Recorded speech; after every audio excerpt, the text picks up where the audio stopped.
నమస్తే, welcome to reality check. ప్రస్తుతం మనతో పాటు ఉన్నారు సీనియర్ జర్నలిస్ట్ విజయబాబు గారు. నమస్తే అండి. నమస్తే అమ్మా. విజయబాబు గారు, కొద్దిసేపటి క్రితం జగన్మోహన్ రెడ్డి గారు గవర్నర్ కలవడం ప్రస్తుతానికి ఆంధ్రప్రదేశ్లో పెద్ద చర్చగా మారింది. ఎందుకు కలిసి ఉండే అవకాశాలు ఉన్నాయంటారు? ఏంటి ఆ మీట్ ప్రాధాన్యత ఏంటి? గవర్నర్ని కలవడం మీద ఎప్పట్లాగానే ఏ మీడియా పర్సెప్షన్ అంటే మామూలుగా వార్తలు అయితే ఏంటంటే వార్తలను వార్తలుగా ప్రచురించాలి, లేదు అని అంటే వాటికి ఇది ఉంటుంది, స్పెక్యులేషన్ ఉంటుంది. స్పెక్యులేషన్ కూడా పారదర్శకంగా చేస్తే కొన్ని వాస్తవాలు మనకి బయటకు వస్తాయి. జర్నలిజంలో నాకున్నటువంటి అనుభవం ఇది. కానీ వీళ్ళ పర్సెప్షన్ అనేది ఒకటి ఉంటుంది. ఏ పర్సెప్షన్లో చూస్తే మనకి ఎంతసేపు అవే కనిపిస్తూ ఉంటాయి. అందుకని గవర్నర్ని కలిసిన దీని మీద ఇప్పటికే ఏదో చిలవల పలవలుగా ఈ లిక్కర్స్ అరెస్టుల గురించి అని, దాని గురించి అని, దీని గురించి అని చేస్తున్నారు. బట్ ఆయన ఏంటంటే ప్రతిపక్ష నాయకుడిగా ఆ రాష్ట్రంలో జరుగుతున్నటువంటి అనేక అంశాల మీద ఇప్పుడే కాదు అంతకుముందు కూడా కలిశారు. గవర్నర్ని కలవటం వల్ల ఇప్పుడు నిజానికి ఏంటి, గవర్నర్లు వాళ్ళ యొక్క ధర్మాన్ని వాళ్ళు, విద్యుక్త ధర్మాన్ని వాళ్ళు నిష్పాక్షికంగా వ్యవహరించడం లేదని చాలా స్పష్టంగా తెలుసు. కానీ ప్రజాస్వామ్యంలో అయినను పోయి రావాలి హస్తినకు అన్నట్టుగా ఒక ప్రొసీజర్ అనేది ఉంటుంది. కాబట్టి అంతకుముందు 1-2 సార్లు విన్నపాలు చేశారు. దాంట్లో ఏం పెద్ద ఆయన ఇంటర్ఫియర్ అయినది కానీ, రాష్ట్ర ప్రభుత్వానికి ఆదేశాలు ఇచ్చింది కానీ ఏమి కూడా లేదు. అక్రమ అరెస్టుల మీద వాటి మీద వైసీపీ వాళ్ళు కూడా కలిశారు. కలిసి చేసినా కూడా దాని మీద స్పందన లేదు. అది మనం ఊహించినటువంటిదే అందరూ కూడా. అదేవిధంగా ఇప్పుడు కూడా ఏంటంటే ఒక ప్రొసీజరల్గా ఆయన కలిశారు. కలిసిన తర్వాత ఏం చేశారు, ఏం మాట్లాడారు, ఏంటి అనేది కూడా బహుశా వాళ్ళ వైపు నుంచే వస్తుంది అది ప్రకటన. ఈలోపు మనం దాని గురించి స్పెక్యులేషన్స్ అనేది అనవసరం. బట్ ఒకటి మాత్రం వాస్తవం ఏంటంటే లిక్కర్ స్కామ్ గురించి అని, అరెస్టుల గురించి, అంటే ఆయన అరెస్టు గురించి అని అంటే ఇప్పటికే రకరకాల వార్తలు వస్తున్నాయి. ఇవన్నీ కూడా సత్యదూరం. ఎందుకంటే ఒకవైపు న్యాయ వ్యవస్థలో ఉన్నటువంటి లొసుకుల ప్రాతిపదికగా అధికారాన్ని అడ్డం పెట్టుకొని అధికారాన్ని ఇష్టారాజ్యం కింద ప్రజా ప్రయోజనాల కోసం కాకుండా వాళ్ళ స్వార్థ రాజకీయాల కోసం ఉపయోగిస్తున్నటువంటి నేపథ్యంలో ఆంధ్రప్రదేశ్లో అనేకమైనటువంటి అక్రమ అరెస్టులు జరుగుతూ ఉన్నాయి. దీని మీద న్యాయస్థానాలు కూడా ఎప్పటికప్పుడు మొట్టికాయలు వేస్తూనే ఉన్నాయి. అయినా కూడా ఏంటంటే ప్రజాస్వామ్యంలో ఒక ఆత్మాభిమానం, ఆత్మ గౌరవం అనేటువంటి ఉంటే వెంటనే దాన్ని సరిదిద్దుకుంటారు. కానీ అవన్నీ కూడా పెడచెవిన పెట్టి అదే పద్ధతిలో, అదే పందాలో వాళ్ళ దారిలో వాళ్ళు చేసుకుంటూ వెళుతున్నారు. ఇలాంటి పరిస్థితుల్లో గవర్నర్కి చెప్తే అయ్యో ఎట్లా జరుగుతుందని ఆయన ఏదో ఉలిక్కిపడి ఆయన ఏదో న్యాయం చేసేస్తాడని, ఆయన చెప్పగానే వీళ్ళు చేసేస్తారు అనుకోవడం, ఇవన్నీ కూడా ఊహాజనితమైన అంశాలు. కాబట్టి బట్ ఏంటంటే ఇవన్నీ రికార్డెడ్గా ఉంటాయి. రేపు పొద్దున రికార్డెడ్గా ఉండడం కోసం అని చెప్పని భవిష్యత్తులో వీళ్ళు ఒక విపక్ష పార్టీగా కానీ, లేదు అన్యాయానికి గురవుతున్న పార్టీగా కానీ, లేదు దగా పడేటువంటి ప్రజల తరఫున నినదించేటువంటి గొంతుకగా కానీ వాళ్ళు కొన్ని ఎవిడెన్సెస్ మేము ఆల్రెడీ చెప్పాము, అయినా కూడా పట్టించుకునేటువంటి పరిస్థితుల్లో ఇదిగో ఈ రకంగా మేము ఉపక్రమించామని చెప్పుకోవడం కోసం, ఒక రికార్డెడ్గా ఉండటం కోసమే ఖచ్చితంగా కలిసి ఉంటారు. అది ఒక డెమోక్రసీలో ఒక సంప్రదాయం. సరే, సాధారణంగా ఊహాజనితం అని మనం అనుకున్నప్పటికీ రాష్ట్రాల్లో జరుగుతున్న ఆయా ప్రజెంట్ సిచ్యువేషన్స్ బట్టి ఖచ్చితంగా ఇటు మీడియా ప్రతినిధులు, లేకపోతే మీడియాకి సంబంధించిన వాళ్ళు, రాష్ట్రానికి సంబంధించిన వ్యక్తులు మాట్లాడుతూనే ఉంటారు. ఇప్పుడు లిక్కర్ స్కామ్కి సంబంధించి అనేక మందిని విచారణ చేపడుతున్నారు, రిమాండ్కి తరలిస్తున్నారు. నెక్స్ట్ ఇంకా జగన్మోహన్ రెడ్డి గారే లైన్లో ఉన్నారు, ఖచ్చితంగా ఆయన అరెస్ట్ చేయడం ఖాయం అని వస్తున్న వార్తల నేపథ్యంలో గవర్నర్ గారిని కలిసేసరికి ఏమో లిక్కర్ స్కామ్కి సంబంధించి మాట్లాడారేమో, లేకపోతే దానికి సంబంధించి ఒకసారి గవర్నర్ గారితో మాట్లాడడానికి వెళ్ళారేమో ఉంటుంది కదా సార్. అటువంటి ఆలోచన కాదు అని కొట్టి పారేయలేముగా. ఈ ప్రశ్న వేయడానికి ముందే గవర్నర్ కలిశారనగానే తర్వాత వచ్చేటువంటి ఉదయించే ప్రశ్న ఇదే అనేటువంటి ఉద్దేశంతో నేను ముందే చెప్పేశా ఆన్సర్. ఇవన్నీ కూడా ఊహాజనితమైనటువంటి అంశాలే తప్ప ఇందులో కించిత్ వాస్తవం ఉండేటువంటి అవకాశం లేదు. ఎందుకంటే అసలు అది సాధ్యం కాదు. ఒకవేళ జగన్మోహన్ రెడ్డి గారిని అరెస్ట్ చేయాల్సినటువంటి అంటే ఇప్పుడున్నటువంటి ప్రాసెస్లో వాస్తవానికి వాళ్ళ అంతిమ లక్ష్యం అయితే అదే. అంతిమ లక్ష్యం జగన్మోహన్ రెడ్డిని జైల్లో చూడాలి. ఇదే కూటమి ప్రభుత్వం గద్దెనెక్కిన దగ్గర నుంచి కూడా కూటమి ప్రభుత్వం అనే కంటే టీడీపీ యొక్క లక్ష్యం అని స్పష్టంగా చెప్పుకుంటే బాగుంటుంది. టీడీపీ యొక్క లక్ష్యం ఏంటంటే ఎట్టి పరిస్థితుల్లో జైల్లో జగన్మోహన్ రెడ్డిని చూడాలనేదే వాళ్ళ లక్ష్యం. ఆ లక్ష్య సాధనలో అంతకుముందు మనం గతంలో కూడా చెప్పుకున్నాం, రకరకాల ఇతర అంశాల్లో కూడా వాళ్ళు శోధించారు.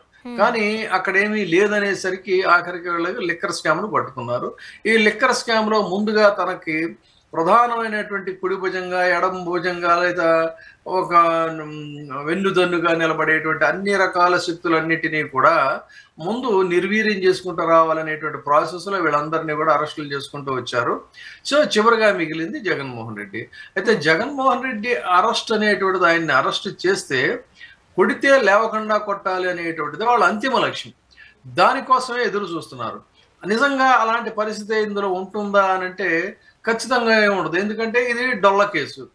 ఈ డొల్ల కేసులో ఎక్కడా కూడా సరైనటువంటి ఆధారాలు లేని కేసులో ఎంత అల్లికలు అల్లినా కూడా ఇది నీటి మీద రాతల్లాగా, నీటి మీద అల్లికల్లాగానే ఉంది తప్ప ఇది నిలబడేటువంటి కేసు కాదు. అయినా కూడా కలబడుతున్నారు. నిలబడే కేసు కాదని తెలిసి కూడా దాని మీద కలబడుతున్నటువంటి నేపథ్యంలో చట్టాలు తమ పని తాము చేసుకుంటూ వెళ్తాయి. ఈ మధ్యలో కాకపోతే ఏంటంటే ఇదిగో కొంతకాలం పాటు వీళ్ళు జైల్లో ఉంటారు. ఆ ఆనందం కూడా వాళ్ళకి ఒక రకమైనటువంటి ఆనందం. పైశాచిక ఆనందంలో ఏముంటుంది దానికి? ఎక్కడ కూడా ఎండ్ కార్డ్ అనేది ఉండదు. అది చేసుకుంటూనే వెళ్ళిపోతారు. ఇంతే తప్ప దీనికోసం అని చెప్పి నేను గవర్నర్ కలిసి గవర్నర్ గారు మహాప్రభుని అరెస్ట్ ఆపండి అని అడుగుతారంటే ఇంతకంటే హాస్యాస్పదమైనటువంటి వార్తలు మరొకటి ఉండవనేది నా ఉద్దేశం. ఇప్పుడు మీరు అంటున్నారు ఖచ్చితంగా ముఖ్యంగా అంటే కూటమి కన్నా కూడా టీడీపీ ప్రధాన ఉద్దేశం జగన్మోహన్ రెడ్డి గారిని జైలుకి పంపించడమే. ఒక్కవేళ అలా పంపించాలని అనుకున్నా సరే కేసులో అంత పట్టు లేదు అని చెబుతున్న నేపథ్యంలో మరి ఎందుకు ఇంతమందిని విచారిస్తున్నారు, రిమాండ్కి తరలిస్తున్నారు?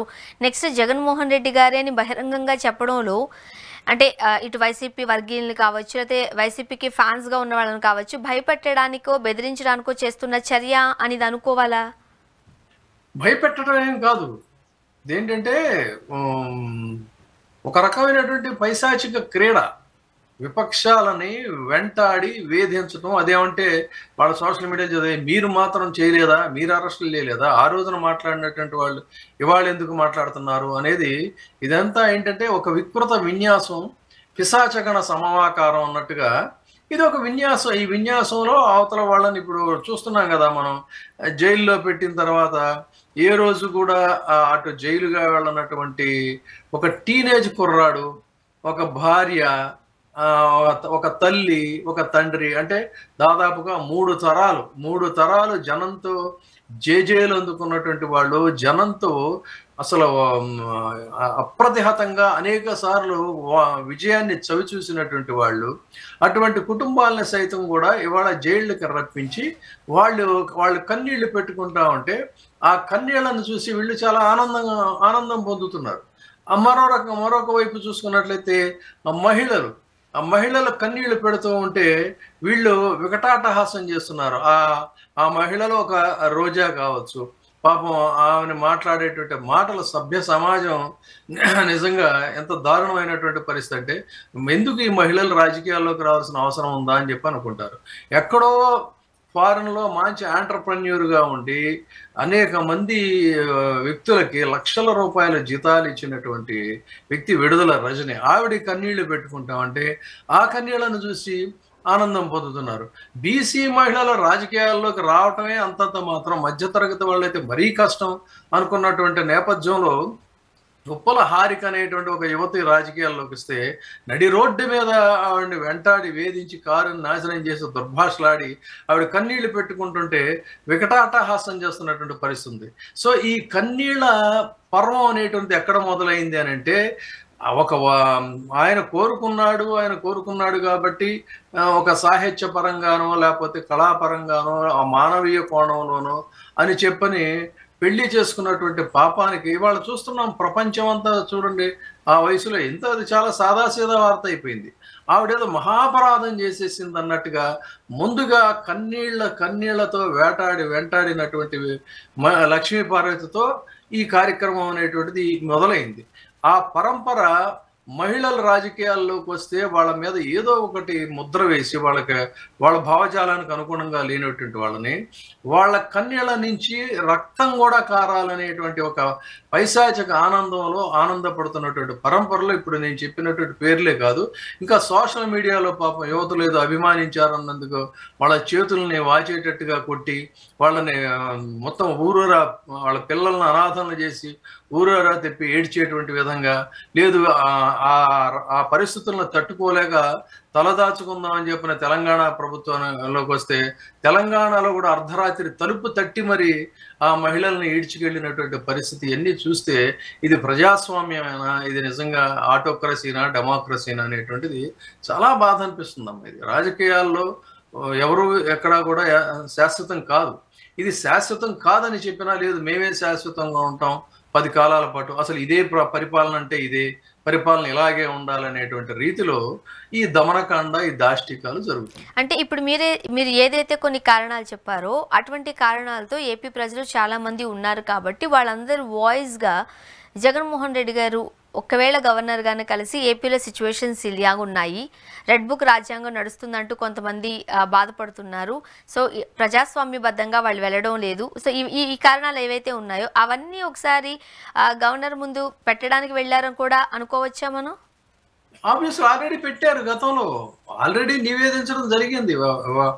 ఆంధ్రప్రదేశ్లో జరుగుతున్నటువంటి అరాచకాల మీద అక్రమ అరెస్టుల మీద వాటి మీద గవర్నర్కి ఆయనకి తీసుకెళ్లారు. ఆయన గవర్నర్ సహా తనదైన అంటే ప్రస్తుత గవర్నర్ల వ్యవస్థ ఏ రకంగా ఉందో ఆ రకంగానే ఆయన కూడా మౌనం దాల్చారు దాని మీద. అదే ఇప్పుడు కొత్తగా అటెంప్ట్ చేయాల్సిన పని ఏం లేదు.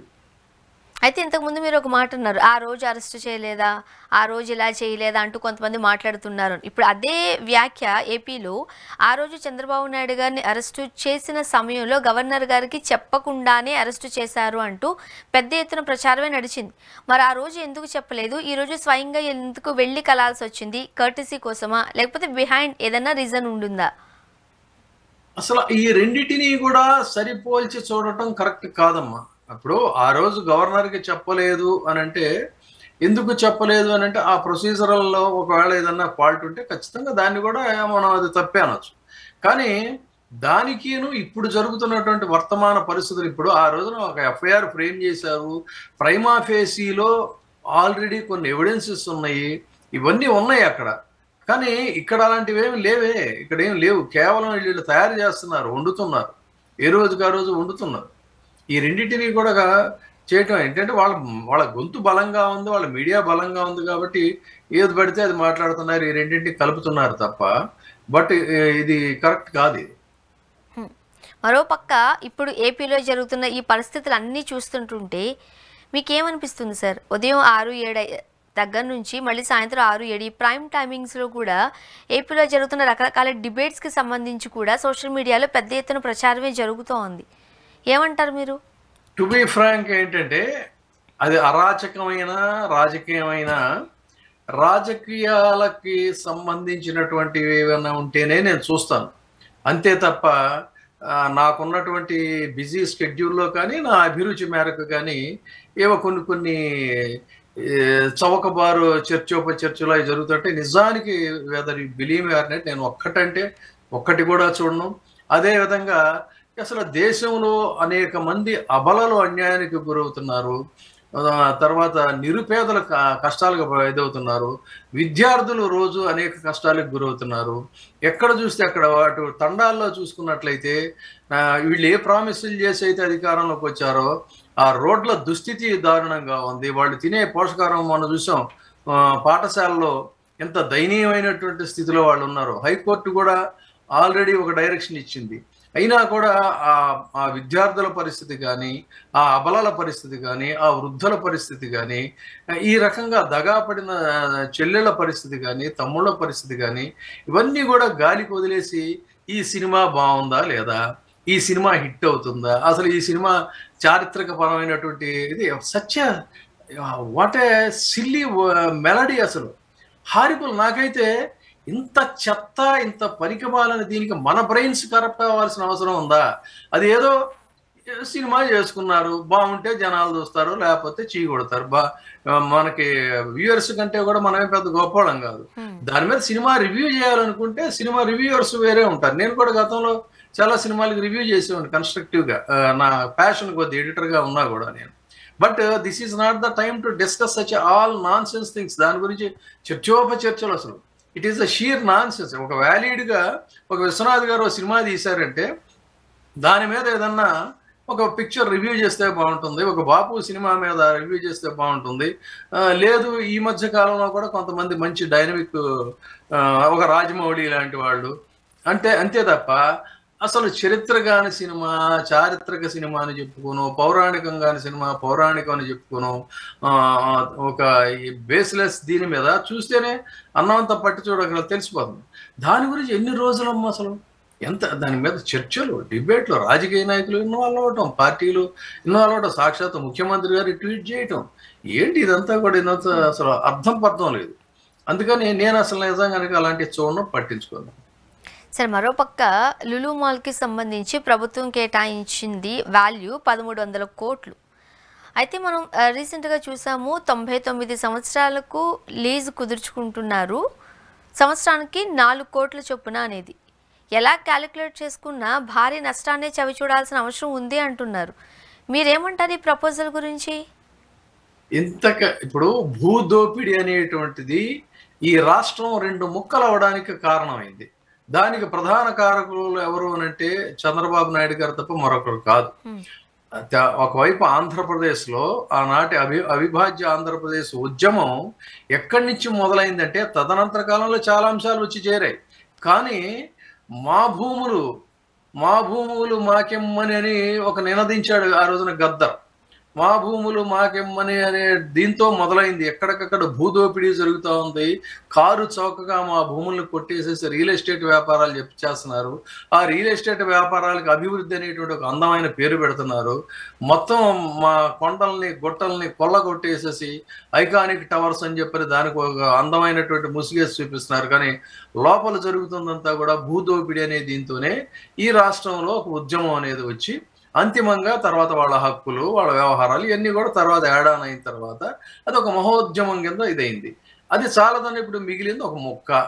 ఆ ముక్కలో కూడా మళ్ళీ దాన్ని ముక్క చక్కలు చేసేసి మళ్ళీ అదే రకమైనటువంటి రియల్ ఎస్టేట్ వ్యాపారానికి అనేక రకాల రూపంలో, రాజధాని రూపంలో, ఒక రకంగా ఏదో మాల్స్ అనేటువంటి పేరుతో, ఇంకొక రకంగా ఒకవైపేమో చెప్పిందేంటి, పేదలకి నేను ఇది చేస్తా, అది చేస్తా, సంక్షేమాలు చేస్తా, జగన్మోహన్ రెడ్డి కంటే ఎక్కువ చేస్తా అని చెప్పి వాళ్ళని పూర్తిగా గాలికి వదిలేసేసి ఒకవైపు అణచివేత ధోరణలో, మరొక వైపు భూపందేరం, ఇదే పరిపాలన సాగుతుంది. Very simple. ఓకే, ఇప్పుడు ప్రస్తుతానికి ఏదైతే ఈ లీజ్ విషయం ఉందో ఎవరైనా గొంతు ఎత్తి మాట్లాడినప్పటికీ కూడా సరైన సమాధానం కూటమి ప్రభుత్వం నుంచి రావట్లేదు. ఒకవేళ ఇది చంద్రబాబు నాయుడు గారు చేశారు కాబట్టి, కూటమిలో భాగంగా జనసేన ఉంది కాబట్టి నోరు మెదపడం లేదు అనేది కూడా ఒక వర్గం వారి ఆరోపణ. ఏమంటారు? అసలు నోరు మెదపడానికి జనసేన పార్టీ అనేది ఏమన్నా ప్రజా ఉద్యమాలు చేసిందా, ప్రజల తరఫున నిలబడిందా, అన్యాయాల తరఫున పోరాటాలు చేసిందా? అసలు ఎందుకు? అదే నేను అంటున్నా, చేసేవాళ్ళని ఎవరన్నా మీరు ప్రశ్నిస్తే బాగుంటుంది. కానీ వాళ్ళు పాపం వాళ్ళని చూస్తే మీరెందుకు మాట్లాడరండి అని అడుగుతుంటారు.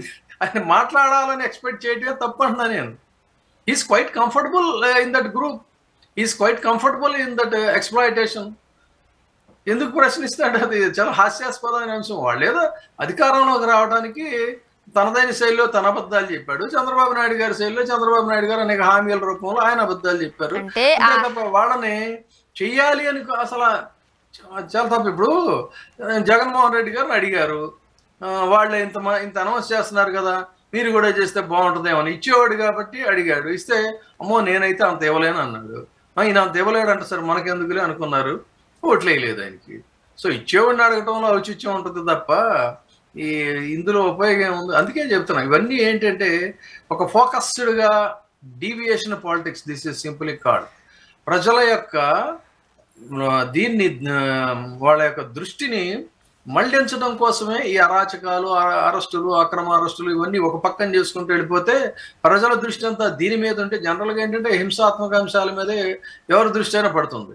మరొక వైపు నుంచి ఏంటంటే వ్యాపారం చేసేసుకోవచ్చు, రియల్ ఎస్టేట్ వ్యాపారం. ఇది ఇక్కడ ఉన్న సీక్రెట్. అది అండ్ మరోపక్క ప్రస్తుతానికి చంద్రబాబు నాయుడు గారు సింగపూర్లో ఉన్నారు. రాజధాని నిర్మాణానికి సంబంధించిన ఆ పనులన్నీ కూడా సింగపూర్ కంపెనీలకే కట్టుబట్టడానికి అహర్నిశలు కృషి చేస్తున్నారు. అది చెల్లనివ్వము, అలా జరగనివ్వము అంటూ ఒక వర్గం వారు గట్టిగానే మాట్లాడుతున్నారు. మీరేమంటారు?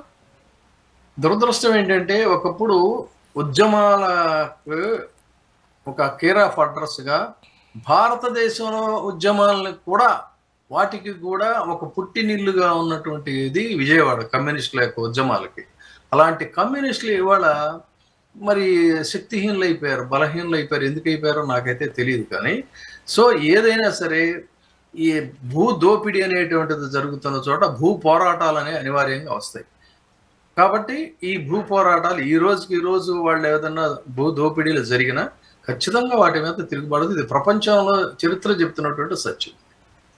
ప్రస్తుతానికి భూములన్నీ కూడా అన్యాక్రాంతం అయిపోయి లీజులేమో ఇలా తక్కువకి ఇచ్చుకుని మరోపక్క కంపెనీలకు సంబంధించిన కన్స్ట్రక్షన్ లేకపోతే ఆ రాజధాని నిర్మాణ పనులకు సంబంధించో వేరే దేశం వాళ్ళకి ఇచ్చేస్తూ ఉంటే మరి మా పరిస్థితి ఏంటి, మాకెక్కడి నుంచి లబ్ధి పొందుతామంటూ కూడా ఏపీ ప్రజల ఆందోళనగా చూస్తూ ఉన్నాము. ఇలా చేసుకుంటూ పోతే రేపు అన్న రోజు ఇప్పటికే అప్పుల ఊబిలో కూరుకుపోయింది ఆంధ్రప్రదేశ్ అని అంటున్న నేపథ్యంలో ఆంధ్రప్రదేశ్ భవిష్యత్తు ఏ విధంగా ఉండే అవకాశం ఉందంటారు? చాలా దురదృష్టకరమైన పరిస్థితుల్లో ఉందమ్మా ఆంధ్రప్రదేశ్ ప్రస్తుతం. ఇది వన్ అండ్ ఓన్లీ పర్సన్, ఇది వన్ అండ్ ఓన్లీ హోప్. మరి ఒక ఒంటరి పోరాట ఏక వ్యక్తి సేనగా పోరాడుతున్నటువంటి ఏకైక రాజకీయ నాయకుడు జగన్మోహన్ రెడ్డి, ఆయన ఒక్కడే. అందుకనే ఇప్పుడు చెప్తుంది ఇప్పుడు ఒకప్పుడు ఏంటంటే ఏదన్నా ఇష్యూ జరిగితే అనేక గొంతులు ఒక్కసారిగా పైకి లేచాయి, అనేక పిడికిళ్ళు పైకి లేచాయి అన్యాయాల మీద, అక్రమాల మీద. కానీ ఈ రోజున కేవలం ఒకే ఒక్క గొంతు ప్రశ్నించే గొంతుగా జగన్మోహన్ రెడ్డి మిగిలిపోయాడు. మరి మిగతా పార్టీలు ఏంటి? నిజానికి ఎంత హాస్యాస్పదమైన అంశం అంటే మొన్న ఈ మధ్య నేను ఒక ఇంటర్వ్యూ చూసా కేటీఆర్ది నేషనల్ మీడియాకి.